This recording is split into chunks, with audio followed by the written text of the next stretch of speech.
화제의 사건이나 사회 현안을 인물을 통해 조명하는 시간 피플입니다. 검찰 특활비 전액 삭감과 지방 분권형 개헌을 오랫동안 외쳐온 변호사가 있습니다. 시민운동가 하승수 변호사인데요. 진보 인사로 분류되는 하 변호사가 최근 보수 대권주자 오세훈 서울시장이 주최한 개헌 토론회에 참여해 눈길을 끌었습니다. 하 변호사가 그리는 대한민국은 어떤 나라일까요? 석대성 기자가 듣고 왔습니다.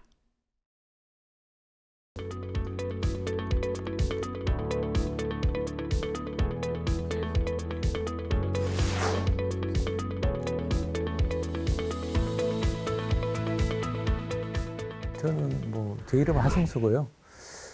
공익법률센터 농본이라는 단체 대표를 맡고 있습니다. 저희 농본은 이제 주로 농촌 주민들의 어떤 마을 단위의 법률적인 문제들, 그런 문제들을 좀 자문하거나 지원하는 공익법률 단체고요. 저는 이제 변호사 자격이 있는데 13년 전에 이제 충청남도 홍성으로 기촌해가지고 지금 농본 활동도 하고, 그리고 계속 이제 헌법 개정 문제와 선거제도 개혁 문제는 계속 활동하던 주제라 가지고 지금도 그와 관련된 활동들도 하고 있습니다. 최근에 이제 오세훈 서울시장이 개최한 그 토론회에서 개헌 토론회에 네. 참여하셔서 좀 많이 좀 눈길을 끌었었는데 그 참석하게 되신 계기부터 좀 설명해 주시죠. 서울시에서 연락이 왔어요. 제가 이제 지금 대한문화 아카데미라는 단체에서 지금 헌법 개정안을 만드는 작업에 저도 그 위원으로 참여하고 있는데, 그 중에 이제 지방분권 파트를 제가 좀 맡고 있어가지고, 그래서 서울시에서 지방분권 관련된 개헌 토론회를 한다고 해서 저한테 이제 발제를 좀 부탁하셔가지고, 헌법 개정이라는 건 우리나라 국민 전체의 문제고, 이거는 보수 진보로 따질 문제도 아니기 때문에 흔쾌히 저도 이제 그 지방분권 개헌 토론회에 참석해서 그동안 그 대한문화 아카데미에서 여러 학자들이 같이 논의했던 그 지방분권, 지방자치 관련된 헌법 개정안에 대해서 좀 발제를 했었습니다. 어떤 방향이 좀 이미 좀 말씀을 해주시긴 했지만 좀 구체적으로 어떤 방향으로 좀 개헌이 이루어져야 된다고 보십니까? 이번 개헌의 핵심은 이제 저희 한마디로 요약하면 대권에서 분권으로 이렇게 지금 잡고 있습니다.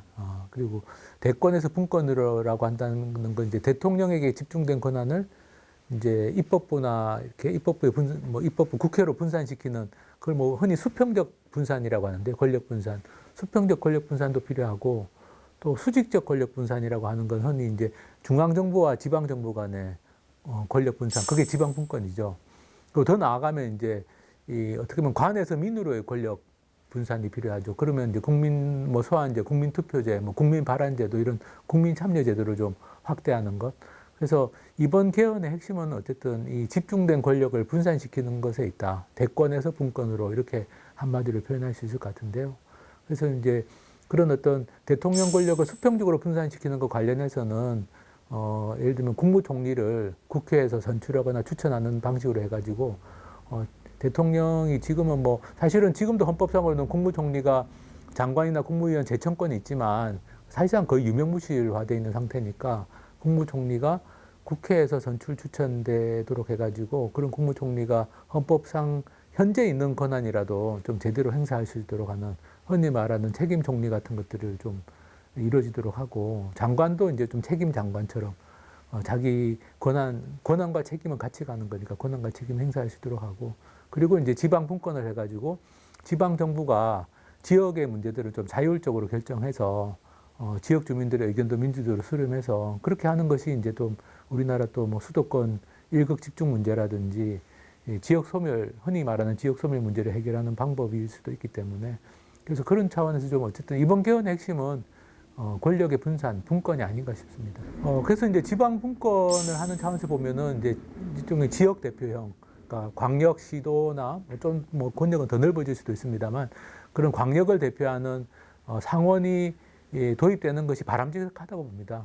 많은 민주주의 국가들이 양원제를 도입하고 있죠. 대표적으로 미국 같은 나라도 하원, 상원, 양원제를 도입하고 있고, 미국의 상원은 이제 주를 대표하는 상원이죠. 그리고 독일 같은 나라도 유럽에서 대표적인 민주주의 국가지만 독일도 양원제를 채택하고 있고, 국민들이 직접 그 상원에는 뽑지는 않습니다. 간선제지만 어쨌든 양원제를 채택하고 있고, 스위스라든지 오스트리아라든지 프랑스라든지 많은 민주주의 국가들이 양원제를 택하고 있습니다.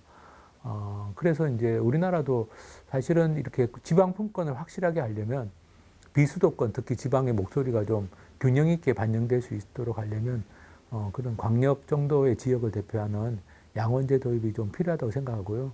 우리나라 같은 경우도 20하국 당시에 4.19 혁명이 일어난 직후에 실제로 이제 그때는 상원을 참의원이라고 불렀는데 참의원 선거를 했었습니다. 근데 이제 그 참의원 자체가 1961년에 5.16 쿠데타가 일어나면서 그냥 아주 짧은 기간만 활동하고 끝났는데 우리나라도 사실은 1950년대 이미 양원제로 헌법은 돼 있었고 다만 선거를 안 하고 있다가 1960년에 선거를 해서 양원을 구성했던 경험이 있기 때문에 우리나라에서도 양원제가 완전히 생소한 제도는 아닙니다.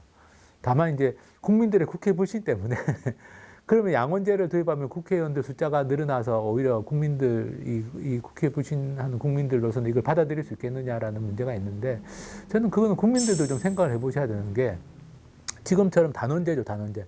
국회가 하나로 돼 있을 때는 오히려 국회 안에서의 견제와 균형이 힘듭니다. 근데 이게 양원제가 되면 국회 안에서의 견제와 균형도 가능하죠. 왜냐하면 하원의 의견과 상원의 의견이 다를 수도 있고 서로 이제 적절하게 견제 균형이 있을 수도 있고 의사결정도 좀 더 신중하게 뭐 법안 처리라든지 각종 의안 처리들이 좀 더 신중해질 수 있고 어떻게 보면은 우리가 뭐 단지 국회의원 숫자를 줄이는 게 목표는 아니고 그렇게 본다면 저는 상원을 도입해가지고 상원이 적절하게 역할을 하는 것도 우리나라 지금 현재 상황에서는 좀 필요하지 않나. 그게 국회 안에서의 어떤 권력 분산도 되고 견제 균형도 되고 또 다른 한편으로는 이제 좀 상대적으로 소외되어 있는 지방의 목소리를 또 정치에 반영할 수 있는 방법도 될 수 있다고 생각합니다. 그리고 이 변호사님 활동하신 거 보면 이제 환경과 이 경제에 좀 많이 좀 네. 관련해서 활동을 많이 하셨는데 영법을 개정한다 그러면 기본권 같은 것도 이제 수정하고 담겨야 될 부분이 있을 것 같은데 그런 거에 대해서는 좀 어떻게 보세요? 뭐 기본권 조항도 손을 봐야 되는데 저는 개인적으로는 이번 개헌의 핵심이 기본권 조항을 선보는 건 아니라고 봅니다. 저는 좀 단계적 연속적 개헌이 바람직하다. 그렇다면 지금 이제 기본권 부분은 토론해야 될 내용들이 상당히 많거든요. 그렇다면 기본권 부분에서도 좀 뭐 합의가 되는 부분들은 처리하되 합의가 안 되는 부분은 좀 더 많은 논의를 하는 것도 방법이라고 생각합니다. 가령 이제 지금 뭐 기후위기 같은 게 심각해지니까 기후위기 같은 어떤 그에 대체하는 어떤 국가의 책무 같은 걸 뭐 헌법에 명시하자 이런 거는 합의가 될 수도 있죠. 뭐 환경권을 강화하자라든지 이런 그렇게 합의가 될 수 있는 부분은 이제 저는 기본권 조항을 좀 선보는 것도 저는 좋겠다라는 좀 생각이 있는데 다만 뭐 타협이나 합의가 당장에 어려운 부분이 있다면 그건 좀 더 논의하는 것도 괜찮다. 그렇다면 이번 헌법 개정의 핵심은 아무래도 이제 그 좀 권력 분산 쪽으로 가는 게 좋지 않겠냐라는 생각이 있고요. 그리고 꼭 제가 한마디 드리고 싶은 이야기는 흔히 헌법의 기본권 조항을 잘 만들면 국민들의 기본권이 잘 실현될 것이다. 이렇게 착각하는 경우가 있습니다. 근데 그건 착각이고요. 결국에는 아무리 기본권 조항이 훌륭해도 그걸 실현시키는 것은 우리가 대의제 기구라고 하시는 대통령, 뭐 국회, 또 사법부 이렇게 어쨌든 이런 기구들을 통해서 그 기구들이 국민들의 기본권을 잘 지키고 보장하려고 할 때 우리 기본권이 실현되는 것이지 단지 헌법의 기본권 조항을 아무리 잘 만든다고 해도 그게 곧바로 실현되지는 않거든요, 현실로. 그런 점에서 보면은 오히려 이런 각종의 권력기관들이 제대로 역할을 하도록 하고 또 지역 주민들의 의견이 지역의 문제를 결정할 때는 잘 반영되도록 하고 이런 것이 오히려 국민들의 기본권을 위해서 굉장히 중요할 수 있다. 그래서 저는 이제 너무 기본권 조항의 문구를 잘 만드는데 너무 많은 에너지를 쏟는 것보다는 현재로서는 지금 대한민국에 지금 뭐 이미 뭐 이번에 비상계엄이라든지 이런 문제를 통해 드러났지 않습니까? 지금의 권력 시스템, 국가 시스템에 문제가 있다. 그럼 그 시스템을 좀 개선하는 것이 오히려 국민들의 기본권에 대해서는 더 시급한 것이 아닌가 이런 생각도 좀 해봅니다.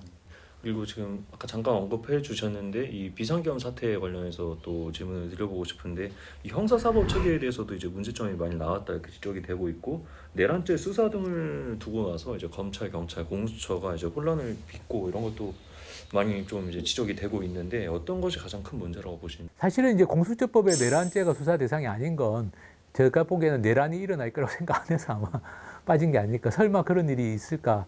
그렇지만 사실 법이라는 건 설마 그런 일이 있을 경우에도 대비하는 게 법이죠. 지금 이제 형사사법과 관련해서 좀 법들이 정비가 안 돼 있습니다. 그게 워낙 이제 뭐랄까 첨예하게 이 거대 정당들끼리 갈등하고 충돌하다 보니까 뭐랄까 이제 좀 빈 구석들도 많고 제대로 정비가 안 돼 있고 또 무엇보다도 국민들의 참여가 충분히 보장이 안 돼 있습니다. 사실은 이렇게 기관들끼리 서로 뭐 갈등하거나 경쟁할 문제가 아니고 최종적으로는 주권자인 국민들이 검찰권의 행사도 통제하고 사법권의 행사에 대해서도 참여할 수 있는 길이 보장돼야 되는데 지금 우리나라 헌법 개정을 해서 해야 되는 사항 중에 하나가 이제 배심 재판, 실질적인 배심 재판, 또 검찰이 기소 단계에서 국민들이 검찰의 기소권을 통제할 수 있는 게 기소 배심인데 그런 배심 재판이나 기소 배심 같은 제도를 좀 이번에 도입하는 것도 필요한데 그걸 위해서라도 헌법 개정을 해야 됩니다. 왜냐하면 지금은 우리나라가 법관에 의한 재판을 받도록 되어 있는데 사실 그걸 법원에 의한 재판으로 바꿔야지 실질적인 국민 참여 재판도 가능해지거든요. 그래서 그렇게 좀 헌법 개정하고 연관된 부분도 있고 또 헌법 개정 사항이 아니라 법률 수준에서 정비가 필요한 사항도 있는데 그게 왜 정비가 안 됐는지를 생각해 보면 이게 거대 정당들 간의 정쟁이 너무 격화되다 보니까 또 정치가 양극화되다 보니까 저는 그렇게 빈틈이 많이 생겼다고 생각합니다. 그래서 어떻게 보면은 이 헌법을 개정하고 동시에 선거법도 개정을 해가지고 이렇게 계속 그 진영 논리로 이렇게 싸우는 정치가 아니라 실질적인 좀 문제 해결을 하는 정치로 갈 수 있도록 하는 것도 이번에 굉장히 중요한 지점이고 그거는 이제 헌법과 함께 선거제도 개혁까지도 좀 실제로 좀 다양한 정당들이 다당제 구조가 돼가지고 다양한 정당들이 경쟁하다 보면 한 정당이 압도할 수가 없기 때문에 타협이나 이런 게 불가피한데 그동안 이제 거대 정당, 양당이 이제 서로 상대방을 뭐 어떻게 보면 제압하려고 하는 식의 정치를 하다 보니까 이번에 나타난 그런 그 형사사법상의 혼란도 그 과정에서 저는 초래된 면이 있다고 생각합니다. 그리고 그 검찰 특활비와 업추비 사건 관련해서 계속해서 목소리를 내셨잖아요. 그런 걸 계속 강조하고 계시는 그런 이유도 좀 궁금하네요. 저는 이제 어쨌든 모든 권력은 그 통제돼야 된다고 생각하거든요. 민주적으로. 그게 민주주의와 법치주의 국가의 원래 맞는데 과거에 우리가 이제 군사 정권 시절에는 어쨌든 군대라는 조직이 실제로는 통제가 잘 안 됐고 그래서 여러 번에 우리가 뭐 쿠데타도 겪었고 군사 독재도 겪었지 않습니까? 민주화 이후에 사실은 단일 집단으로 봤을 때는 가장 강력한 권력을 가지고 있다고 하는 게 사실 검찰이죠. 대통령이나 국회의원은 선출직이니까 선거에서 계속 이제 교체도 되고 평가도 받게 돼 있는데 그런 교체나 평가가 안 되면서 막강한 권한을 가지고 있는 집단으로 대표적으로 손꼽을 수 있는 게 이제 검찰이기 때문에 검찰의 어떤 예산 사용을 공개하는 것은 검찰의 어떤 민주적 통제, 검찰의 민주화를 위해서 좀 저는 필요하다고 생각합니다. 그리고 그게 다른 기관들은 다 공개하는 정보들이기 때문에 그걸 검찰만 공개하지 않고 한다는 것 자체가 사실 어떻게 보면은 검찰이 지금 현재 민주적 통제를 제대로 받지 않고 있다라는 것도 역으로 보여주는 것이기도 해서 제 생각으로는 어쨌든 검찰의 그죠? 검찰 예산의 투명성 확보하는 건 필요하다고 생각하고요. 투명하다면 사실은 검찰이 수사나 기소하는 업무를 하는데 필요한 돈이 있다면 저는 얼마든지 그거는 또 보장해줘도 좋다. 투명하다는 전제하에서 국민들이 보기에 투명하게 예산을 쓰고 필요한 것에 쓴다고 생각하면 예산을 더 줘도 좋은 거죠. 근데 지금은 비공개를 하고 불투명하게 사용하고 있기 때문에 어떻게 보면 검찰 예산에 대한 좀 부정적인 평가가 많은 게 아닌가 싶습니다. 그래서 수사 기밀과 관련된 거는 비공개하라는 것이 이제 법원의 판단이고 저도 마찬가지입니다. 뭐 어느 사건에 얼마 썼냐를 공개하라는 게 아니라 어떻게 썼는지 전체적으로 이제 우리나라 법령과 지침이 있으니까 법령과 지침에 따라서 썼는지 정도로 확인하자는 거죠. 법령과 지침을 위반한 사례들이 지금 많이 발견이 됐거든요. 그러니까 뭐 어느 사건에 뭐 어느 검사가 얼마를 썼냐 이런 걸 보자는 게 아니라 우리나라의 그런 뭐 그 국고금 관리법, 국가재정법 뭐 이런 법령들이 있습니다. 그리고 기획재정부 예산 지침이 있고 거기에 맞게는 써야 되는 거 아니냐. 뭐 어느 사건에 얼마 쓰는지는 우리가 알 필요는 없지만 법령과 지침을 준수하고 있는지 그리고 정말로 이렇게 목적대로 사용되고 있는지 특수활동비면 정말 특수활동에 쓰고 있는지 이런 것들은 좀 확인이 필요하다라는 거죠. 네, 계속해서 중수청 얘기가 나왔었고 그런데 이 형사사법 체계 개선을 위해서 어떤 방향이 좀 필요할지 좀 궁금한데요. 저는 이제 조금 더 큰 틀에서 볼 필요가 있다고 봅니다. 왜냐하면 지금 이제 검찰 경찰 가지고 계속 그 검찰 경찰의 수사권 문제를 가지고 많이 논쟁을 했잖아요. 근데 사실 경찰도 민주적 통제가 필요합니다. 경찰의 권한이 커지면 경찰을 어떻게 민주적으로 통제할지도 같이 논의돼야 되는 거죠. 근데 그런 논의도 없이 그냥 검찰의 수사권을 경찰로 주면 되는 건 아니지 않습니까? 마찬가지로 새로운 기관을 또 신설해가지고 수사권의 일부를 그 기관에 준다면 그 기관을 어떻게 민주적으로 통제할 건지 어떻게 보면은 민주주의와 법치주의라는 관점에서 이런 권력기관들, 특히 수사권을 가진 기관들의 어떤 권력 남용이나 뭐 어떻게 보면 뭐 진짜 먼지털이식 수사, 뭐 봐주기 수사 이게 반복돼 왔지 않습니까? 이런 걸 막을 수 있는 어떤 큰 틀의 저는 구상 원칙에 대해서 합의를 하고 그에 맞춰서 이제 어떤 구체적인 수사권 배분 문제도 논의하는 게 맞다. 근데 뭐 지금 검찰의 수사권을 제한하고 경찰의 수사권을 확대하자고 하지만 경찰을 어떻게 민주적으로 통제할지는 제대로 논의가 안 됐고 이번에 뭐 비상계엄에도 경찰이 동원됐지 않습니까? 그러니까 저는 이제 그런 좀 큰 틀의 관점을 좀 가질 필요가 있고 그 민주적 통제라는 건 결국은 이제 바깥에서 외부에서 또 국민들에 의해서 통제가 돼야 되니까 거기에 대한 논의는 너무 없다라는 생각을 좀 합니다. 그래서 미국에서 이제 하는 거는 기소 배심, 수사나 기소 과정에서부터 국민들이 무작위로 추출된 국민들이 이 배심원처럼 수사나 기소 과정에 참여하는 기소 배심이라는 제도가 있고 일본 같은 경우는 이제 검찰 심사회라고 해가지고 역시 무작위 추첨으로 뽑힌 시민들이 검사의 불기소 처분에 대해서는 다시 재심사를 할 수 있도록 되어 있고 만약에 시민들이 이거 기소해야 돼라고 결정하면 기소해야 되거든요. 그 일본의 검찰 심사회법이 그렇게 되어 있습니다. 그러면 우리나라는 뭐 수사 기소권을 어떻게 기관 간에 배분하느냐를 이전에 그럼 국민들이 어떻게 주권자인 국민들이 어떻게 이런 수사나 기소권의 남용을 방지하는데 참여하고 그 수사나 기소권을 민주적으로 통제할 수 있는지 여기에 대한 고민이 너무 없었다는 거죠. 저는 이제 제일 중요한 게 기소 배심이나 일본의 검찰 심사회 같은 국민들에 의한 어떤 민주적 통제 이 장치가 마련이 되고 그리고 그와 함께 지금 뭐 경찰 같은 경우는 국가경찰위원회, 자치경찰위원회인데 유명무실하다는 비판이 많지 않습니까? 경찰위원회들을 어떻게 제대로 구성해서 이게 실질적 역할을 하도록 하고 그리고 검찰 같은 경우도 이제 그러면 검찰이 가지고 있는 기소권 그리고 일부 수사권들을 어떻게 앞으로 할 것인지 뭐 만약에 공수처는 어떻게 할 것인지 그런 걸 좀 그런 큰 원칙 아래에서 논의를 할 필요가 있고 그건 정답이 저는 없는 문제라고 봅니다.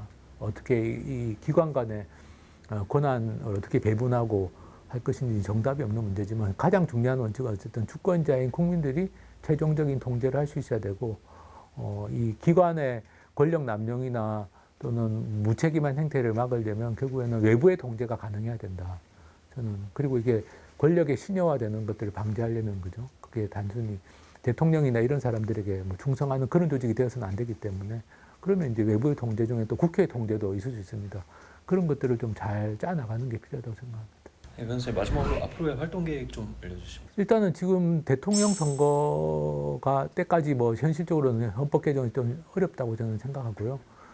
또 헌법 개정에는 상당히 많은 그래도 논의 시간과 또 국민들이 내용을 알고 토론하는 시간이 필요하기 때문에 저 개인적인 바람은 어쨌든 좀 내년 지방선거 정도에는 또 너무 멀리 잡을 수는 없기 때문에 늦어도 내년 지방선거 정도에는 이런 좀 이번에 우리가 이 비상계엄 사태를 겪으면서 나타난 여러 가지 국가 시스템의 문제 또 그 이전부터 쭉 누적돼 왔던 국가 시스템의 문제를 좀 선보이려면 내년 지방선거 정도에는 좀 헌법 개정 또 함께 맞물려 있는 선거제도가 맞물려 있기 때문에 선거제도 개혁 같은 게 이루어지면 좋지 않을까. 그게 어떻게 보면은 우리가 뭐 일종의 K민주주의라고도 하고 민주주의 회복력 같은 걸 많이 이야기하는데 대한민국의 민주주의가 회복됐다라는 증거는 저는 그런 제도 개혁으로만 저는 보장될 수 있다라고 생각합니다. 그래서 내년 지방선거 정도에는 그런 헌법 개정이나 선거제도 개혁이 이루어졌으면 하는 바람이 있습니다. 만약에 이제